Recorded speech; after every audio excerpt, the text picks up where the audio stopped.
Hi, ಎಲ್ಲರಿಗೂ ನಮಸ್ಕಾರ. Welcome back to my YouTube channel. ನಾವಿವತ್ತು ತಿರುಪತಿಗೆ ಹೋಗೋಣ ಅಂತ ಪ್ಲ್ಯಾನ್ ಮಾಡ್ಕೊಂಡ್ವಿ. ನಂದು ಇದು ಫಸ್ಟ್ ಟೈಮ್ ತಿರುಪತಿ ವಿಸಿಟ್ ಮಾಡ್ತಾ ಇರೋದು. ಬಿಕಾಸ್ ಯಾವಾಗಲೂ ಹೋಗೋಕ್ಕೆ ಟೈಮ್ ಸಿಕ್ಕಿರಲಿಲ್ಲ, ಅಥವಾ ಸಿಕ್ಕಿದಾಗ ನನಗೆ ಹೋಗೋಕ್ಕೆ ಅದೃಷ್ಟನೇ ಇರಲಿಲ್ಲ. ಹೇಳ್ತಾರಲ್ವ, ದೇವರೇ ಕರೆಸ್ಕೋಬೇಕು ನಮ್ಮನ್ನ ಅಂತ. ಸೊ ಆ ಟೈಮ್ ಇವಾಗ ಬಂದಿದೆ ಅಂತ ಅನಿಸುತ್ತೆ. ಅದು ನನ್ನ ಚೆರಿಯಿಂದ. ಇದು ಇನ್ಫ್ಯಾಂಟ್ ದರ್ಶನಗೆ ಹೋಗ್ತಾ ಇದ್ದೀವಿ, ನಾನು, ಅವಿ ಮತ್ತು ಪಾಪು. ಸೊ ಅರ್ಲಿ ಮಾರ್ನಿಂಗ್ ಎದ್ದು ಮನೆಯೆಲ್ಲ ಕ್ಲೀನ್ ಮಾಡಿಕೊಂಡು ಪೂಜೆ ಮಾಡಿ ನಾವು ಹೊರಟ್ವಿ. ನಾವು ಮನೆ ಬಿಟ್ಟಿದ್ದು 5 o'clock ಅರ್ಲಿ ಮಾರ್ನಿಂಗ್. ಇದು ಆ್ಯಕ್ಚುಲಿ ನಮ್ಮ ಮನೆಯಿಂದ ತಿರುಪತಿಗೆ 250 ಕಿಲೋಮೀಟರ್ಸ್ ತೋರಿಸ್ತಾ ಇತ್ತು. ಆಲ್ಮೋಸ್ಟ್ 4.5 hours ಜರ್ನಿ ಅಂತ. ಬಟ್ ನಾವು ಆ್ಯಕ್ಚುಲಿ 3.5 hours ಹೋಗ್ಬಿಟ್ವಿ. ಬಿಕಾಸ್ ತುಂಬ ಚೆನ್ನಾಗಿದೆ ರೋಡ್ ಆ್ಯಕ್ಚುಲಿ. ಮತ್ತು ಅರ್ಲಿ ಮಾರ್ನಿಂಗ್ ಬಿಟ್ಟಿರೋದ್ರಿಂದ ಯಾವುದೇ ಟ್ರಾಫಿಕ್ ಇರಲಿಲ್ವಲ್ಲ. ಸೊ ನಾವು 8:30 ಅಷ್ಟರಲ್ಲೇ ರೀಚ್ ಆಗಿಬಿಟ್ವಿ. ಬಿಫೋರೇ ನಾವು ರೂಮ್ನ ಬುಕ್ ಮಾಡ್ಕೊಂಡು ಹೋಗಿದ್ವಿ. ಮತ್ತು ಅಲ್ಲಿ ಹೋಗ್ಬಿಟ್ಟು ಟೈಮ್ ಆಗಿಬಿಟ್ರೆ ಕಷ್ಟ ಅಂತ ಹೇಳಿ ಮುಂಚೆನೇ ನಾವೆಲ್ಲ ಪ್ಲಾನ್ ಮಾಡಿಕೊಂಡು ಬುಕ್ ಮಾಡ್ಕೊಂಡು ಹೋಗಿದ್ವಿ. ಸೊ ನಮಗೇನು ಬರ್ಡನ್ ಆಗಲಿಲ್ಲ, ಡೈರೆಕ್ಟ್ ರೂಮ್ಗೆ ಹೋದ್ವಿ. ಸೊ ಆನ್ ದ ವೇ ತುಂಬ ಚೆನ್ನಾಗಿದೆ ಸೀನರೀಸ್. ಅರ್ಲಿ ಮಾರ್ನಿಂಗ್ ಬಿಟ್ಟರೆ ತುಂಬ ಚೆನ್ನಾಗಿ ಅನಿಸುತ್ತೆ, ಹೋಗೋದು ಗೊತ್ತಾಗಲ್ಲ ಆ್ಯಂಡ್ ಎಂಜಾಯ್ ಮಾಡ್ಕೊಂಡು ಹೋಗ್ಬೋದು. ಆ್ಯಂಡ್ ಲಾಂಗ್ ಡ್ರೈವ್ ಅಲ್ವಾ, ಸಖತ್ ಚೆನ್ನಾಗಿ ಫೀಲ್ ಆಗುತ್ತೆ. ನಾವು ಹೋಗುವಾಗ ಸನ್ರೈಸ್ ಕೂಡ ಆಗ್ತಾಯಿತ್ತು. ನಂಗೆ ತುಂಬ ಇಷ್ಟ ಸನ್ರೈಸ್ ನೋಡೋದಕ್ಕೆ. ಸೊ ಅಲ್ಲಿದು ಚೆನ್ನಾಗಿ ಫೋಟೋ ತೊಗೊಂಡು ವೀಡಿಯೋ ಮಾಡಿಕೊಂಡು ಇನ್ ಬಿಟ್ವೀನ್ ನಾವು ಸ್ಟಾಪ್ ಮಾಡಿ ಕೂಡ ಫೋಟೋ ತೊಗೊಂಡ್ವಿ, ವೀಡಿಯೋ ಮಾಡ್ಕೊಂಡ್ವಿ. ಆ್ಯಂಡ್ ನಾವು ಆ್ಯಕ್ಚುಲಿ ಆ್ಯಪಲ್ ಮತ್ತು ಸೀಬೆಕಾಯಿ ಎಲ್ಲನೂ ಇಟ್ಕೊಂಡು ಹೋಗಿದ್ವಿ. ಬಿಕಾಸ್ ನಮಗೆ ಗೊತ್ತಿಲ್ಲ ಮಿಡಲಲ್ಲಿ ಏನಾದರೂ ಸಿಗುತ್ತಾ ಇಲ್ವಾ ಅಂತ. ಸೊ ಇದು ತೊಗೊಂಡೋಗಿದ್ದು ತುಂಬ ಒಳ್ಳೆಯದಾಯಿತು. ಬಿಕಾಸ್ ಅಲ್ಲಿ ಏನೂ ಸಿಗೋದಿಲ್ಲ. ತೊಗೊಂಡೋದ್ರೆ ಬೆಸ್ಟು. ನೀವು ಕೂಡ ಅದನ್ನು ಕ್ಯಾರಿ ಮಾಡಿ, ಏನಾದರೂ ಆ್ಯಪಲ್ ಆರ್ ಏನಾದರೂ ಫ್ರೂಟ್ಸ್ ಅಥವಾ ನಿಮಗೆ ಬೇಕಂದ್ರೆ ತಿಂಡಿನೂ ಕೂಡ ತೊಗೊಂಡೋಗ್ಬೋದು. ಆ್ಯಂಡ್ ನಾವು ಹೋಗಿದ್ದು ಹೊಸಕೋಟೆ ರೂಟಲ್ಲಿ. ಸೊ ಅಲ್ಲಿ ಹೋದ್ಮೇಲೆ ನಿಮಗೆ ಹೈವೇ ಸಿಗುತ್ತೆ, ಚೆನ್ನಾಗಿರುತ್ತೆ ರೋಡು. ಬೇರೆ ಬೇರೆ ರೂಟ್ ಕೂಡ ಇದೆ, ಬಟ್ ನಿಮಗೆ ಯಾವುದು ನಿಯರ್ ಆಗುತ್ತೆ ಅದನ್ನು ನೋಡಿಕೊಂಡು ನೀವು ಹೋಗ್ಬೋದು. ಆ್ಯಂಡ್ ನಾವು ಎಂಟ್ರಿ ಕೊಟ್ವಿ ತಿರುಪತಿಗೆ. ಕೆಳಗಡೆ ಇರೋದು ತಿರುಪತಿ ಆ್ಯಂಡ್ ದೇವಸ್ಥಾನ ಇರೋದು ತಿರುಮಲದಲ್ಲಿ. ತಿರುಪತಿಯಿಂದ ತಿರುಮಲಗೆ ಹೋಗಬೇಕು ಅಂದರೆ 21 ಕಿಲೋಮೀಟರ್ಸ್ ಆಗುತ್ತೆ. ಸೊ ನನ್ನ ಹಸ್ಬೆಂಡ್ ತೋರಿಸ್ತಾಯಿದ್ರು ಇದರಿಂದನೇ ಎಂಟ್ರೆನ್ಸ್ ಹೋಗಬೇಕು ಅಂತ ಹೇಳಿಬಿಟ್ಟು. ನಾವು ಇವಾಗ ರೂಮ್ ಕಡೆಗೆ ಹೋಗ್ತಾ ಇದ್ವಿ. ಆ್ಯಕ್ಚುಲಿ ಚೆರಿಗೆ ರಾಗಿ ಸರಿ ಎಲ್ಲನೂ ಬಿಸಿದೆ ಕೊಡಬೇಕಲ್ವ, ಅದಕ್ಕೆ ನಾನು ಒಂದು ಪೋರ್ಟೇಬಲ್ ಗ್ಯಾಸ್ ಸ್ಟವ್ನ ಆರ್ಡರ್ ಮಾಡ್ಕೊಂಡಿದ್ದೆ. ನಿಮಗೇನಾದರೂ ಯೂಸ್ಫುಲ್ ಆಗುತ್ತೆ ಅನ್ನೋದಾದರೆ ನನಗೆ ಕಮೆಂಟ್ ಮಾಡಿ ತಿಳಿಸ್ಕೊಡಿ. ನಾನು ನಿಮಗೆ ಲಿಂಕ್ನ ಕಳಿಸ್ಕೊಡ್ತೀನಿ ಅದರದ್ದು, ಅಥವಾ ನಾನು ಡಿಸ್ಕ್ರಿಪ್ಷನಲ್ಲೂ ಕೂಡ ಹಾಕಿರ್ತೀನಿ, ಚೆಕ್ ಮಾಡ್ಕೊಳ್ಳಿ. ಅದು ತುಂಬ ಯೂಸ್ಫುಲ್ ಇದೆ ಆ್ಯಂಡ್ ತುಂಬ ಬೇಗನೆ ಆಗುತ್ತೆ. ನಾವು ಟ್ರಾವೆಲ್ ಮಾಡಬೇಕಾಗಿದ್ರೆ ಅದನ್ನು ತೊಗೊಂಡೋದ್ರೆ ಸಾಕು. ತುಂಬ ಏನು ಸ್ಪೇಸ್ ಕೂಡ ಇಡ್ಸೋದಿಲ್ಲ ಅದಕ್ಕೆ. ಟ್ರಾವೆಲ್ ಫ್ರೆಂಡ್ಲಿ ಇದೆ. ಆ್ಯಂಡ್ ಆಲ್ಸೋ ನಮಗೂ ಕೂಡ, ಬೇಬಿಗೆ ಅಂತಲ್ಲ, ನಮಗೂ ಕೂಡ ಏನಾದರೂ ಹೊರಗಡೆ ಹೋದಾಗ ನಮಗೆ ಮ್ಯಾಗಿ ತಿನ್ನಬೇಕು ಅನಿಸಿದ್ರೆ ಏನಾದರೂ ಮಾಡ್ಕೊಂಡು ತಿನ್ಕೋಬೋದು.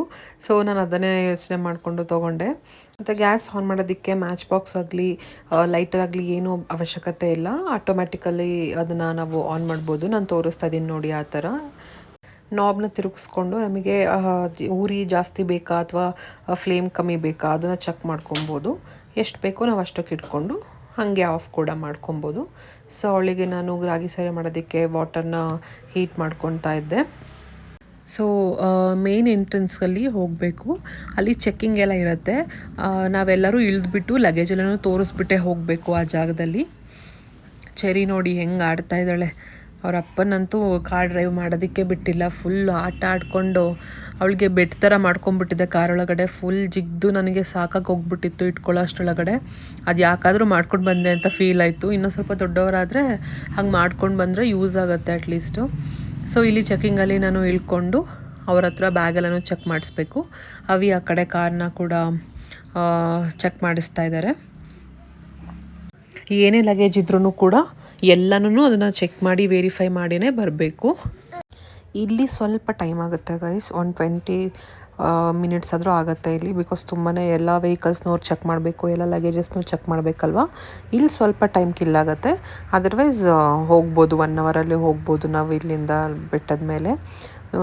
ಮತ್ತು ತುಂಬ ಕ್ಲೀನಾಗಿ ಇಟ್ಕೊಂಡಿದ್ದಾರೆ. ತುಂಬ ಚೆನ್ನಾಗಿ ಅನಿಸುತ್ತೆ ಹೋಗಬೇಕಾದ್ರೆ, ನೋಡಿಬೇಕಾದ್ರೆ ವ್ಯೂ ನಾನು ತೋರಿಸ್ತಾ ಇದ್ದೀನಿ. ಚೆನ್ನಾಗಿದೆ ಹೋಗೋದಕ್ಕೆ.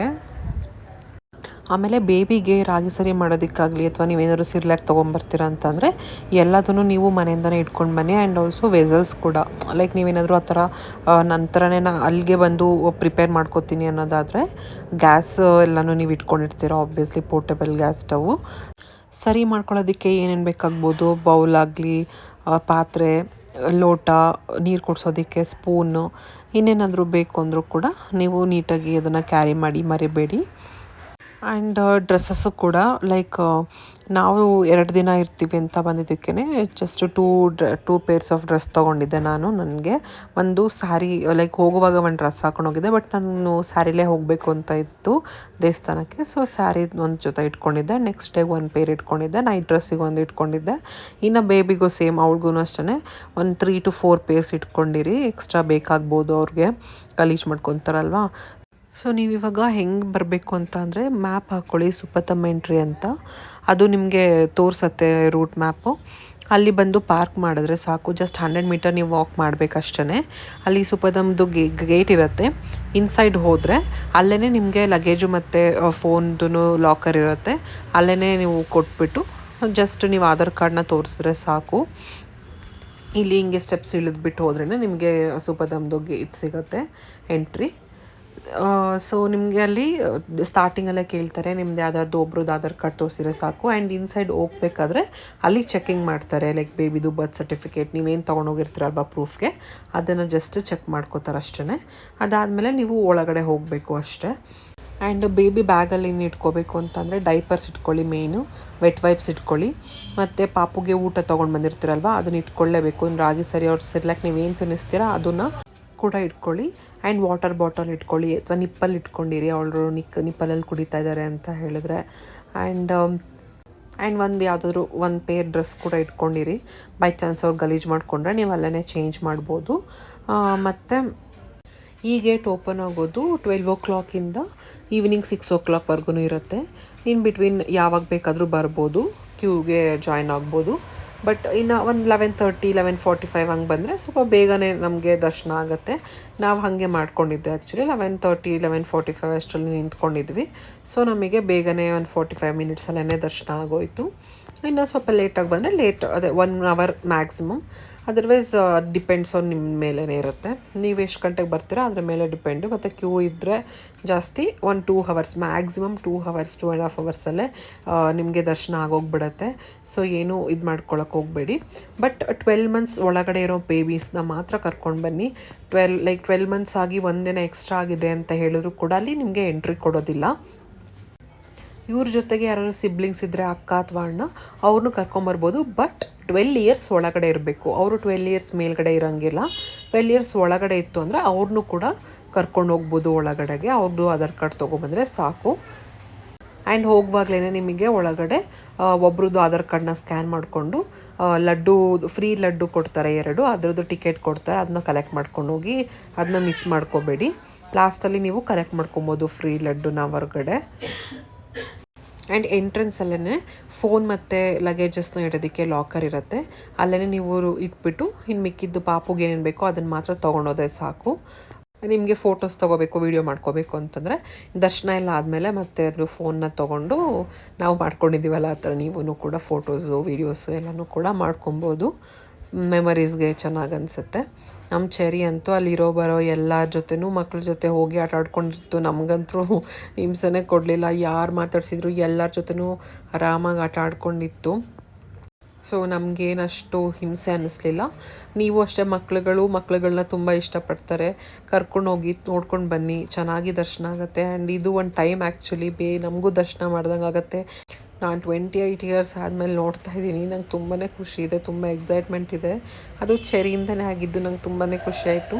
Thanks to my Cherry and my husband, because ಅವರೇ ನಾನು ಕರ್ಕೊಂಬಂದಿದ್ದಕ್ಕೆ ನಾನು ನೋಡೋದಕ್ಕೆ ಆಯಿತು. ತುಂಬ ಖುಷಿ ಆಯಿತು ನನಗೆ. ಇದು ವಾಪಸ್ಸೆಲ್ಲ ಮುಗಿಸ್ಕೊಂಡು ರೂಮಿಗೆ ಹೋದ್ವಿ ಊಟ ಮಾಡೋದಕ್ಕೆ ಅಂತ. ಹೋಟೆಲ್ ನೋಡ್ತಾ ಇದ್ವಿ. ದೆನ್ ಪೋಲಾರ್ ಬೇರೆಲ್ಲನೇ ತಿಂದ್ವಿ. ನನಗಂತೂ ಐಸ್ ಕ್ರೀಮ್ ತಿನ್ನಂಗೆ ಆಗಿಬಿಟ್ಟಿತ್ತು ಫುಲ್ಲು. ಸೊ ಪೋಲಾರ್ ಬೇರಲ್ಲಿ ತಿಂದ್ಕೊಂಡು ನಾವು ಹೊರಟಿದ್ದು ಗೋವಿಂದರಾಜಸ್ವಾಮಿ ಟೆಂಪಲ್ಗೆ. ಅಲ್ಲಿ ನಿಮಗೆ ನಾನು ಪಾರ್ಕಿಂಗ್ದು ಸ್ಲಾಟ್ ತೋರಿಸ್ತಾ ಇದ್ದೀನಿ, ಬಿಕಾಸ್ ಅಲ್ಲಿ ಎಲ್ಲೂ ಪಾರ್ಕಿಂಗ್ ಇಲ್ಲ ಗೈಸ್. ತುಂಬಾ ಕಷ್ಟ ಆಗುತ್ತೆ ಪಾರ್ಕಿಂಗ್ ಮಾಡೋಕ್ಕಾಗಲಿಲ್ಲ ಅಂತ ಅಂದರೆ.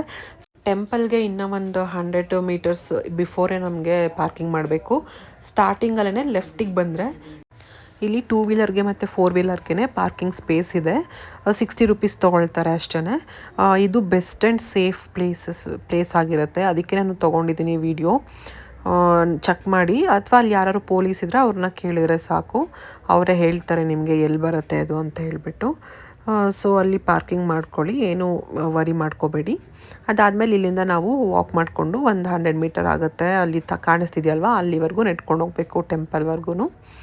ಅಲ್ಲಿ ಹೋದ್ಮೇಲೆ ಅಲ್ಲಿ ಸ್ಪೆಷಲ್ ಎಂಟ್ರಿಗೆ ಟಿಕೆಟ್ಸ್ ಕೊಡ್ತಿರ್ತಾರೆ, ಬಿಕಾಸ್ ಪಾಪು ಕರ್ಕೊಂಡು ಹೋಗಿರೋದ್ರಿಂದ ನಮಗೆ ಬೇಕೇ ಬೇಕು. ಸೊ ಅಲ್ಲಿ ತೊಗೊಂಡ್ರೆ ಸಾಕು, ಬೇಗನೆ ದರ್ಶನ ಆಗುತ್ತೆ. ಈ ನೈಟ್ ಹೋಗಿರೋದ್ರಿಂದ ನಮಗೆ ತುಂಬ ರಶ್ ಇರಲಿಲ್ಲ. ಸೊ ಆದ್ರೂ ಒಂದು ಸ್ಪೆಷಲ್ ಎಂಟ್ರಿ ತೊಗೊಂಡ್ವಿ. ಹಾಫ್ ಆನ್ ಅವರಲ್ಲೇ ನಮಗೆ ದರ್ಶನ ಆಗೋಯಿತು. ಪಾಪು ಇರೋದ್ರಿಂದ ಸ್ವಲ್ಪ ಸ್ಪೆಷಲ್ ದರ್ಶನನೇ ಟ್ರೈ ಮಾಡಿ, ಬಿಕಾಸ್ ಲೇಟ್ ಆಗಿಬಿಟ್ರೆ ಕಷ್ಟ. ಧರ್ಮ ದರ್ಶನದಲ್ಲಿ ತುಂಬ ಜನ ಇರ್ತಾರೆ. ಸೊ ನೆಕ್ಸ್ಟ್ ಮಾರ್ನಿಂಗ್ ನಾವು ಹೋಗಿದ್ದು ಕಪಿಲ ತೀರ್ಥಗೆ. ಅದು ತಿರುಪತಿಯಲ್ಲೇ ಇದೆ, ಅದೇನು ಮೇಲ್ಗಡೆ ಇಲ್ಲ. ತಿರುಪತಿ ನಾವೆಲ್ಲಿ ರೂಮ್ ಮಾಡಿದ್ದೀವಲ್ವ ಅಲ್ಲೇ ಇದೆ, ತುಂಬ ಹತ್ರ ಇದೆ. ಅದಕ್ಕೆ ಎಷ್ಟು ಕಿಲೋಮೀಟರ್ಸ್ ಹೋಗಬೇಕಾಗಂತ ಇದೇನಿಲ್ಲ. ಅಲ್ಲಿ ಲಕ್ಷ್ಮೀ ನರಸಿಂಹಸ್ವಾಮಿ ಟೆಂಪಲ್ ಮತ್ತು ಶಿವ ಟೆಂಪಲ್ ಇದೆ, ತುಂಬ ಚೆನ್ನಾಗಿದೆ. ಅದನ್ನು ಕೂಡ ನೋಡ್ಕೊಂಡು ಬನ್ನಿ. ಇಲ್ಲಿ ಏನು ಜಾಸ್ತಿ ರಶ್ ಇರೋದಿಲ್ಲ. ಸೊ ಆರಾಮಾಗಿ ಮಾರ್ನಿಂಗ್ ಎದ್ದು ತುಂಬ ವೈಬ್ ಚೆನ್ನಾಗಿರುತ್ತೆ, ಹೋಗಿ ನೋಡ್ಕೊಂಡು ಬರ್ಬೋದು. ಸೊ ಏನೂ ಪ್ರಾಬ್ಲಮ್ ಇಲ್ಲ. ಇಲ್ಲಿ ಫಾಲ್ಸ್ ಬರಬೇಕಿತ್ತು, ಬಿಕಾಸ್ ಈ ಸಲ ಜಾಸ್ತಿ ಮಳೆ ಇಲ್ಲ ಅಲ್ವಾ, ಅದಕ್ಕೆ ಫಾಲ್ಸ್ ಇಲ್ಲ. ಜಸ್ಟ್ ಹಾಗೆ ಡ್ರೈ ಇದೆ. ಈ ಕೊಳದನ್ನೇ ನೋಡಿಕೊಂಡು ಬಂದ್ವಿ ನಾವು. ಇದೆ ಅದು ನರಸಿಂಹಸ್ವಾಮಿ ಟೆಂಪಲ್. ಇದ್ರ ಪಕ್ಕ ಆ ಸೈಡು ಶಿವ ಟೆಂಪಲ್ ಇದೆ. ಆದಮೇಲೆ ನಾವು ಬ್ರೇಕ್ಫಾಸ್ಟ್ ಮಾಡೋದಕ್ಕೆ ಅಂತ ಹೋದ್ವಿ. ಅದು ಕಪಿಲ ತೀರ್ಥದ ಹತ್ರನೇ ಇದೆ. ಚೆನ್ನಾಗಿರುತ್ತೆ, ಎಲ್ಲ ಹೋಟೆಲ್ಸು ತುಂಬ ಚೆನ್ನಾಗಿದೆ, ಫುಡ್ಡೆಲ್ಲ ಚೆನ್ನಾಗಿದೆ. ಅಲ್ಲಿ ಹೋದ್ವಿ, ತಿನ್ಕೊಂಡು ನೆಕ್ಸ್ಟು ನಾವು ಪ್ಲ್ಯಾನ್ ಮಾಡಿದ್ದು ಕಾಳಹಸ್ತಿ ತಿರುಪತಿಯಿಂದ 40 ಕಿಲೋಮೀಟರ್ಸ್ ಆಗುತ್ತೆ. ಆಲ್ಮೋಸ್ಟ್ 1 ಅವರ್ ಆರ್ 1.5 ಅವರ್ ಆಗುತ್ತೆ ಅಷ್ಟೇ ಮ್ಯಾಕ್ಸಿಮಮ್. ಅಲ್ಲಿನೂ ಪಾರ್ಕಿಂಗಿಗೆ ಅಮೌಂಟ್ ಇಸ್ಕೋತಾರೆ. ಸೊ ನೀಟಾಗಿ ಪಾರ್ಕಿಂಗ್ ಮಾಡಿಬಿಟ್ಟು ಒಳಗಡೆ ಹೋದರೆ ಅಲ್ಲೂ ಫಸ್ಟು ನೀವು ಸ್ಪೆಷಲ್ ಎಂಟ್ರಿಗೆ ನಾನು ಹೇಳ್ದಂಗೆ 250 ಏನೋ ಪರ್ ಹೆಡ್. ಸೊ ಇಬ್ಬರಿಂದನೂ ಒಂದು 500 ರೂಪಾಯಿ ಆಗುತ್ತೆ ಅಷ್ಟೇ. ತೊಗೊಂಡು ಒಳಗಡೆ ಹೋದರೆ ನಿಮಗೆ ಕ್ಯೂ ಡಿಫ್ರೆಂಟ್ ಅಮೌಂಟಿಗೆ ಬೇರೆ ಬೇರೆ ಕ್ಯೂ ಇರುತ್ತೆ. ಹೋದರೆ ಒಂದು ಹಾಫ್ ಆನ್ ಅವರಲ್ಲೇ ನಿಮಗೆ ದರ್ಶನ ಆಗುತ್ತೆ. ತುಂಬ ಚೆನ್ನಾಗಿದೆ, ತುಂಬ ದೊಡ್ಡದಿದೆ ಅದು ಕಾಳಹಸ್ತಿ. ಅಲ್ಲಿ ಮಿಸ್ ಮಾಡ್ಕೋಬೇಡಿ. 140 ಕಿಲೋಮೀಟರ್ಸ್ ಇದೆ ಅಷ್ಟೇ. ಯಾವುದೇ ಕಾರಣಕ್ಕೂ ಮಿಸ್ ಮಾಡ್ಕೋಬೇಡಿ ಗೈಸ್. ಅದು ಕಾಳಹಸ್ತಿಗೆ ಹೋಗಿ ಬನ್ನಿ, ತುಂಬ ಚೆನ್ನಾಗಿದೆ ಟೆಂಪಲ್ ಮಾತ್ರ. ನಂಗೆ ತುಂಬ ಇಷ್ಟ ಆಯಿತು. ನೀವು ರಾಗಿ ಸರಿ ಮಾಡ್ಕೊಂಡಿದ್ರೆ ಮಾರ್ನಿಂಗ್ ಸ್ವಲ್ಪ ಕ್ವಾಂಟಿಟಿ ಜಾಸ್ತಿನೇ ಮಾಡ್ಕೊಂಡು ಇಟ್ಕೊಂಡಿರಿ. ಬೈ ಚಾನ್ಸ್ ಮಿಡಲಲ್ಲಿ ಪಾಪುಗೆ ಹಸ್ವಾದರೆ ನೀವು ಅಲ್ಲೇ ಫೀಡ್ ಮಾಡ್ಬೋದು. ಸೊ ಅದಕ್ಕೇ ಹೇಳ್ತಿದ್ದೀನಿ. ಸೊ ಈ ರಾಕ್ ನೋಡಿದ್ರೆ ಸೇಮ್ ವೆಂಕಟೇಶ್ವರ ಸ್ವಾಮಿನ ರಿಸೆಂಬ್ಲಿಂಗ್ ಮಾಡುತ್ತೆ. ಅದನ್ನು ನಾನು ಕ್ಯಾಪ್ಚರ್ ಮಾಡಿಕೊಂಡೆ. ನನಗೆ ತುಂಬ ಖುಷಿ ಆಯಿತು ಅದನ್ನು ನೋಡಿ.